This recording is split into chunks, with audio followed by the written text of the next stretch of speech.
It was expected. I mean, the polling data indicated that Clark County, like the rest of the state, would support President Trump. He's made several pledges, and the expectation is that he'll fulfill them. The issues that concern the typical voter in Clark County are the economy.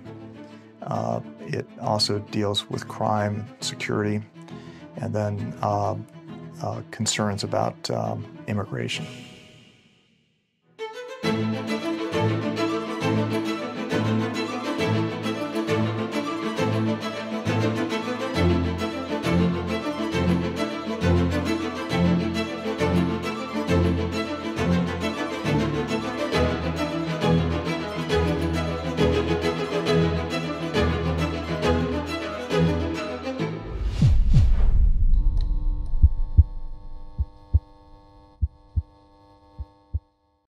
Alors, bonjour à tous. Aujourd'hui, je me trouve avec monsieur Daniel Harkins, qui est avocat à Springfield, dans l'Ohio. Oui, c'est bien la ville à propos de laquelle le nouveau président Donald Trump avait dit que les migrants mangeaient des chiens et des chats. Alors, on a fait nos recherches. Il se trouve que on n'a rien trouvé qui confirmait les propos de M. Trump. On n'a rien trouvé non plus qui permettait de les infirmer. Ce qui est sûr, en revanche, c'est que la situation à Springfield vis-à-vis de l'immigration est assez particulière. Mais pour commencer, avec M. Harkins, on va d'abord parler des résultats de l'élection américaine, car M. Harkins est l'ancien chef du Parti républicain dans ce comté, le comté de Clark, dans l'Ohio.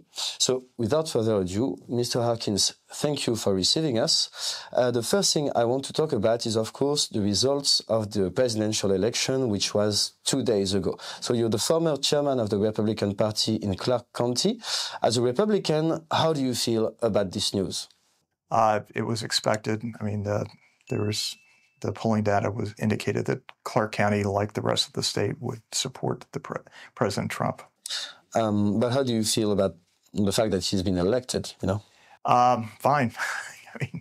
That was an expectation of the results. I mean, the party officials and members were working hard to elect President Trump to a second term. And what are your predictions as to his second term? Well, he's made several pledges, and the expectation is that he'll fulfill them. The issues that concern the typical voter in Clark County are the economy. It also deals with crime, security, and then concerns about immigration. How do you think his second term will be different from the first one? Well, I think in the second term there'll be more discipline. The president will have the benefit of a majority in the Senate, and that will allow him to obtain confirmation of his appointments relatively quickly. And so the more interesting question is whether the Democrats will try to invoke what's called cloture and try to delay the confirmation of his cabinet members. So in the United States, the president appoints a cabinet. Members of the cabinet have to receive the consent of the Senate. Okay. And unlike the president, the cabinet members cannot serve unless the Senate approves them. Now, there are some exceptions for brief periods of appointment, but so right now, RealClearPolitics.com projects that the Republicans will have at least 53 seats in the Senate, and that will be a majority that will allow the president to get quick confirmation of his cabinet. If you look at the primary election results, President Trump received about 75% of the vote in Clark County, and 25% of the vote went to other candidates, and that was after he had obtained the nominations through other state primaries.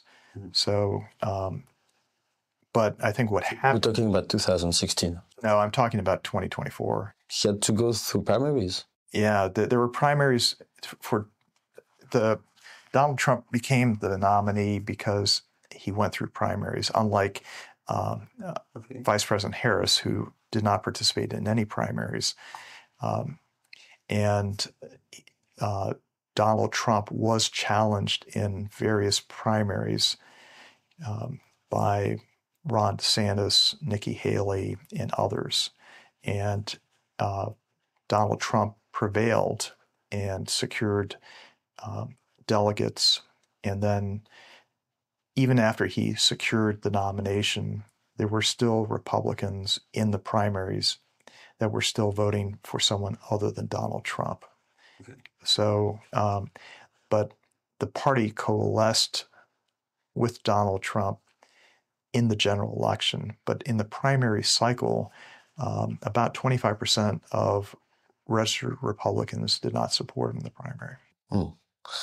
Another shift that we saw in American politics is that some Democrats, for example, I'm thinking of Tulsi Gabbard or RFK, supported Trump in this election, and some Republicans supported Miss Harris in this election. So how come there was this shift? You know, some people left the Republicans for the Democrats and the other way around. Well, that's not an uncommon phenomenon, all right? So there are people in both parties that become disgruntled with the standard bearer, the person that won the nomination.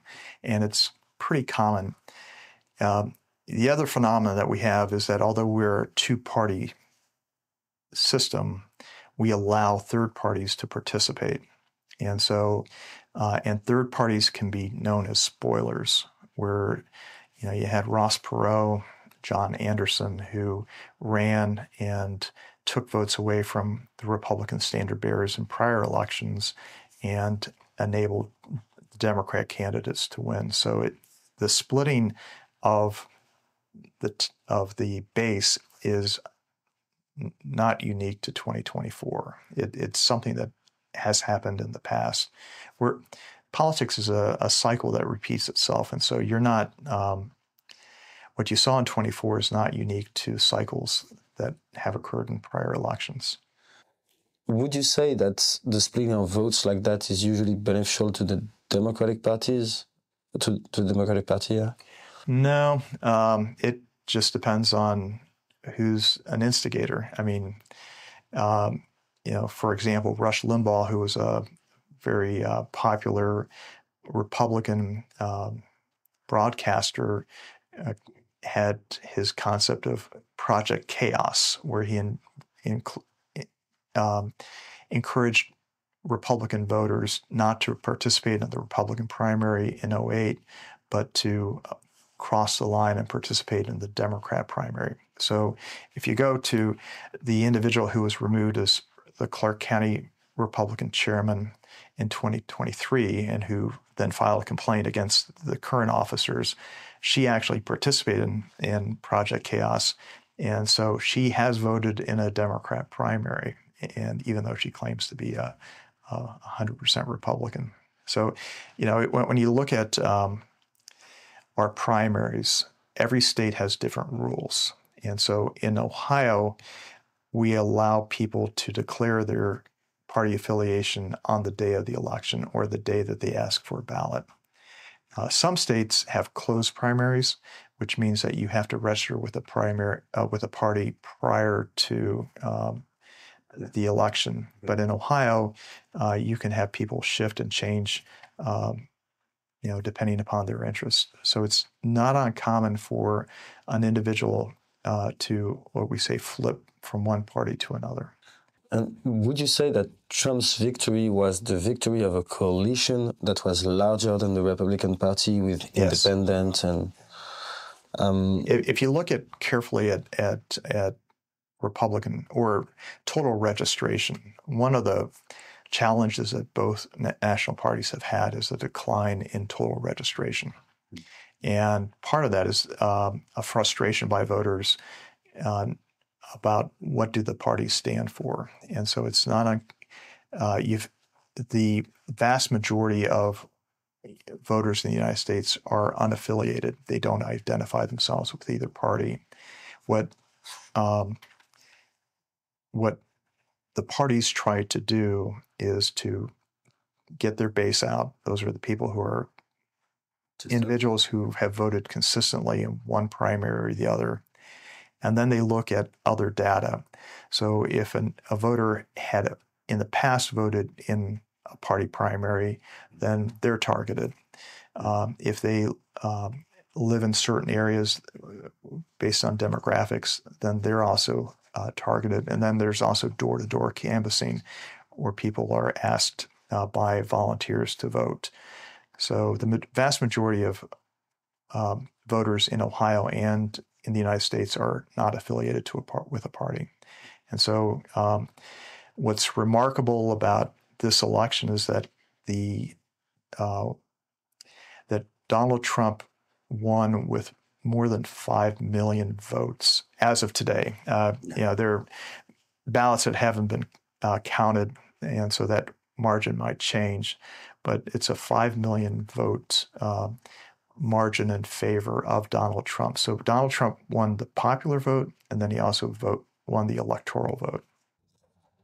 Now, in the 2020 election, Donald Trump claimed that the election was rigged, that there were a lot of election frauds, and a lot of people feared that it would be the same again this year. Actually, a poll by Gallup said that less than 50% of American adults believed in the electoral system.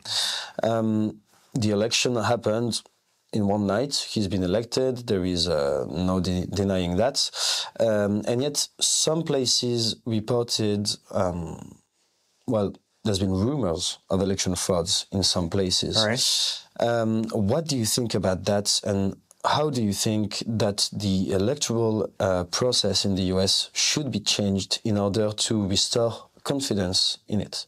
I think you've raised multiple issues that need to be separated. Yeah. Okay, so I sat as a member of the Board of Elections for more than 12 years. And initially, the equipment that we used was punch cards. And the machines that were used before were based on dials. And I don't know if you've seen the old-fashioned machines, which the curtains would close, and then people would pull a lever or levers to cast votes, and then that would cause dials to change.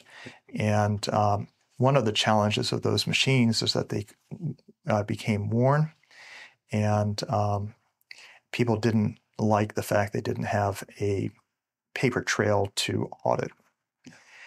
Punch cards then came out, and it was pretty easy because you had to punch a hole. And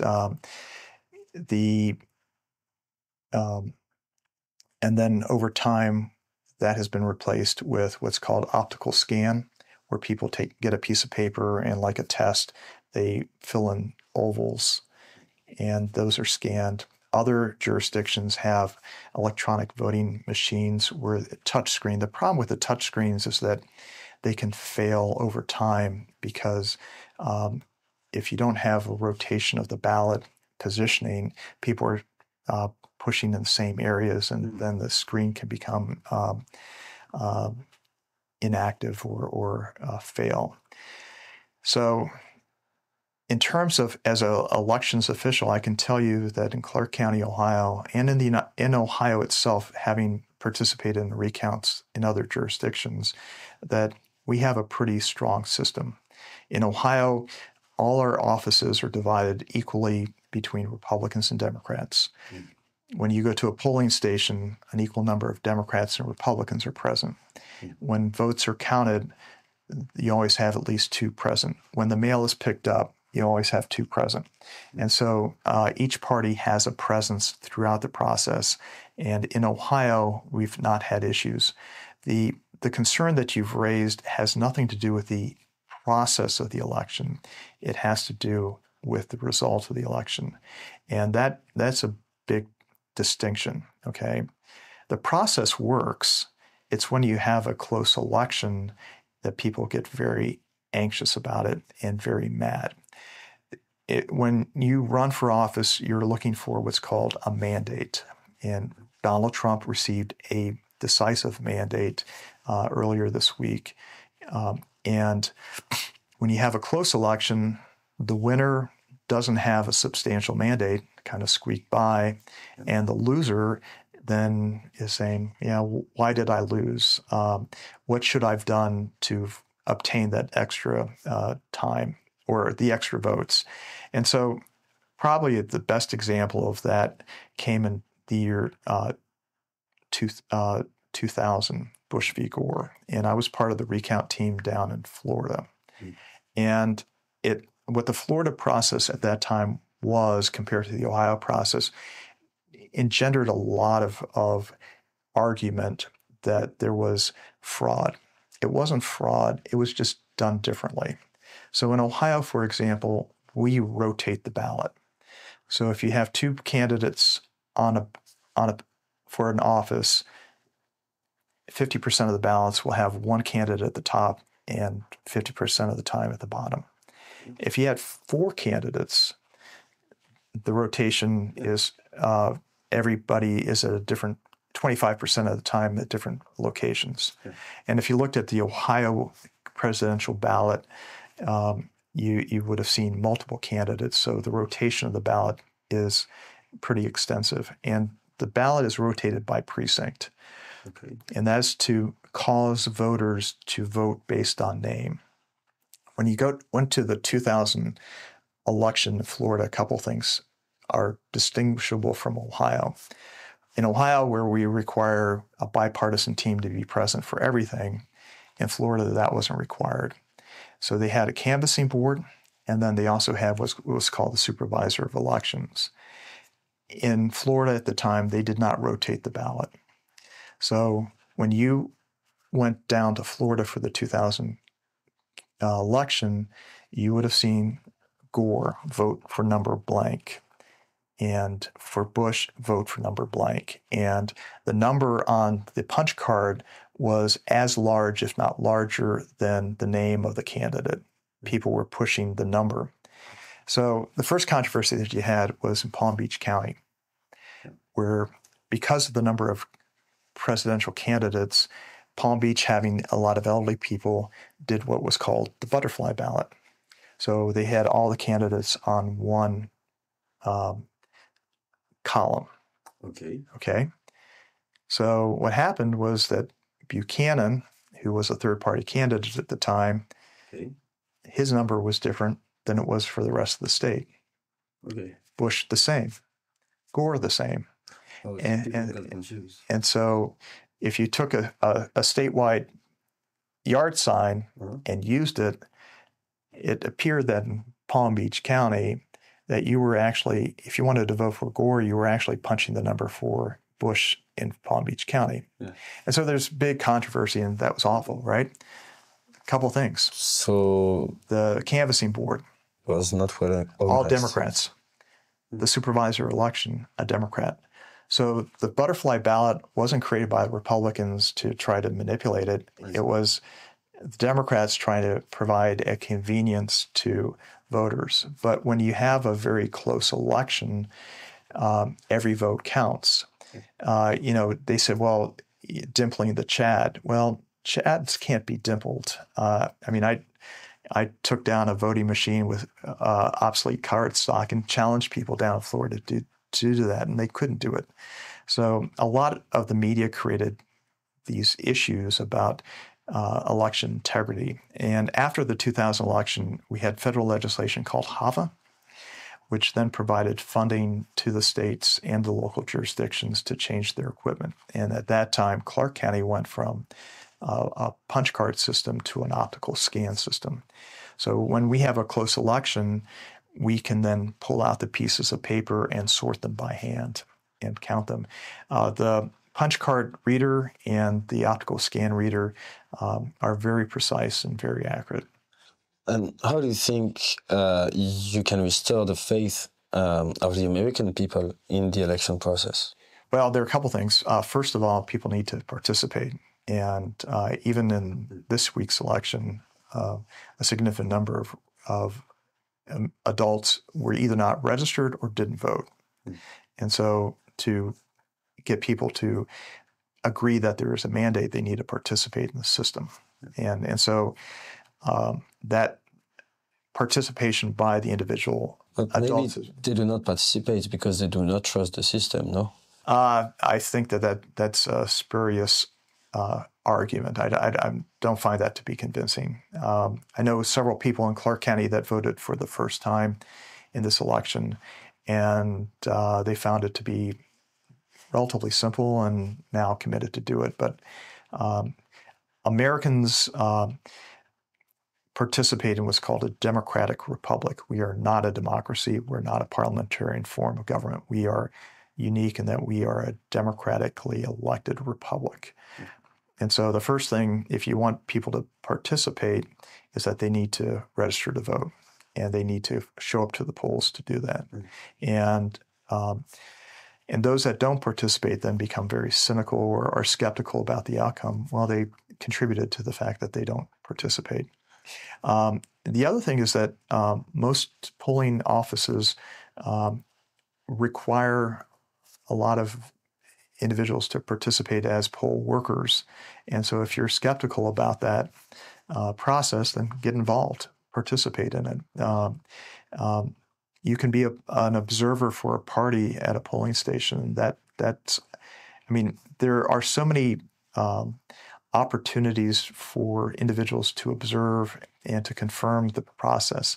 Now, are mistakes made? Yes. And I can tell you that, but they're pretty easily connected. For example, we had in Ohio, we have what's now called voting location managers. In the old days, they were called precinct judges. And they were responsible for taking the ballots from the Board of Elections to the polling station and to return them. And so in Ohio, for example, if we print 100 ballots for a precinct, we expect 100 ballots to be returned. Some are cast, some are soiled in the face. So that means that a voter changed their mind and asked to have a new ballot to replace that. And in Ohio, we allow people to change their mind 3 times before they cast their vote. But once they cast their vote, they cannot recall that vote. That vote is there. So, and so there's a reconciliation of the same number of ballots that were issued to the precinct have to be returned to the Board of Elections. And that occurs before the results of the precinct are tabulated. So, and one night in a precinct that is located in western Clark County, it's a long day. The presiding judge and the other officials show up. Our polls open up at 6:30. They show up at 5:30. And then polls close at 7:30. They have to reconcile all the ballots before the presiding judge can, or the voting location manager returns to the Board of Elections. And if there's a long line at the end of polling, they have to allow every voter to cast a vote before they can even close things down. So it was a long day, and this presiding judge decided to go get some dinner. And so we were waiting at the Board of Elections. We had to send the sheriff out because she went to a restaurant and everything was in her trunk. And she was told by the sheriff that she didn't have the opportunity to eat. She had to get her ballots back. And there was no propriety or impropriety but it was just a delay. And obviously, when you have a close election, then people become very cynical and or suggest things that aren't really appropriate. And when you have a divided electorate, every vote counts. And in Clark County, we've had tie votes. So if you have a tie vote among an elected official, you do a recount. And then the losing side can ask for another recount. And if it's truly a tie vote, which occasionally does occur, then that the person who's elected is by flip of a coin. Where the two candidates are present before the board gets a coin, shows it to both candidates, gives one candidate the opportunity to call heads or tails. A board member flips the coin, and the result of the coin flip determines who gets elected. Can that be the case for the U.S. president? No, the presidency is elected by the Electoral College. Yeah, but if there is a tie, the Electoral College cannot be tied. No, the Electoral College can be tied. In fact, there's a mechanism that exists to allow a tie vote in the Electoral College to be resolved. So if it was a tie vote in the Electoral College, then the president would be elected by delegation in the House of Representatives, and the vice president would be elected by the Senate. Interesting. Okay. Well, Mr. Harkins, thank you a lot for the time you took for us today. Do you have any final words for the good people of France?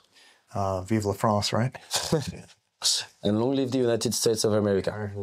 Thank you. Thank you, sir. You're welcome.